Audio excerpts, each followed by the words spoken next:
നമസ്കാരം. Alexis pet care hospital അവതരിപ്പിക്കുന്ന video സീരീസിന്റെ 2ാം എപ്പിസോഡിലേക്ക് സ്വാഗതം. ഞാൻ ഡോക്ടർ ഗായത്രി പ്രതാപ്. നമ്മൾ ഇന്ന് പറയുന്നത് നായ്ക്കളുടെ ഗ്രൂമിങ്ങിനെ പറ്റിയാണ്. നായ്ക്കളുടെ ശുചീകരണം, ചർമ്മപരിപാലനം നിശ്ചയിക്കുന്നത് അവയുടെ ഇനം, രോമത്തിന്റെ ഘടന, വളർത്തുന്ന രീതി, മുന്നേ എന്തെങ്കിലും ചർമ്മരോഗം വന്നിട്ടുണ്ടോ അഥവാ വരാൻ സാധ്യതയുണ്ടോ എന്നൊക്കെ കണക്കിലെടുത്തിട്ടാണ്. അത് മാത്രമല്ല, ചിലർ നായ്ക്കളെ വീടിനുള്ളിൽ ഇട്ടാണ് വളർത്തുന്നത്, ചിലർ പുറത്ത് കൂട്ടിലും അഴിച്ചുവിട്ടും വളർത്താറുണ്ട്. അങ്ങനെയുള്ളപ്പോൾ അഴുക്കും ചെളിയും പൊടിയും പറ്റാനുള്ള സാധ്യതയും നമ്മൾ പരിശോധിക്കേണ്ടതാണ്. സാധാരണ നായ്ക്കളെ 2-3 ദിവസം കൂടുമ്പോൾ ബ്രഷ് ചെയ്യുക, 2 ആഴ്ച തോറും കുളിപ്പിക്കുക. നല്ല ആരോഗ്യമുള്ള നായ്ക്കൾ, വലിയ രോമം കൊഴിച്ചിലൊന്നും ഇല്ലാത്തവയിൽ മാസത്തെ 1 കുളിപ്പിച്ചാലും മതിയാകും. പക്ഷെ ചിലർക്ക് അവയുടെ വൃത്തിയെപ്പറ്റി ആശങ്കയുള്ളതിനാൽ ആഴ്ചയിൽ ഒരിക്കൽ കുളിപ്പിക്കുന്ന പതിവും ഉണ്ട്.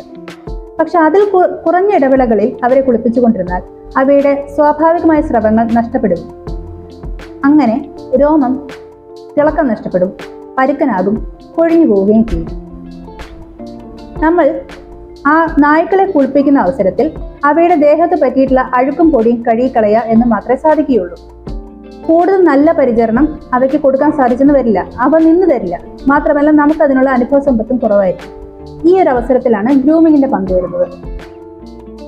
ഗ്രൂമിങ്ങിന്റെ അവസരത്തിൽ ആ ഗ്രൂമേഴ്സ് അവർ വിദഗ്ധരായ ആൾക്കാരാണ്. അവ ഈ നായ്ക്കളുടെ ചർമ്മത്തിന് അനുയോജ്യമായ ഷാമ്പുവും കണ്ടീഷണറും തിരഞ്ഞെടുക്കും.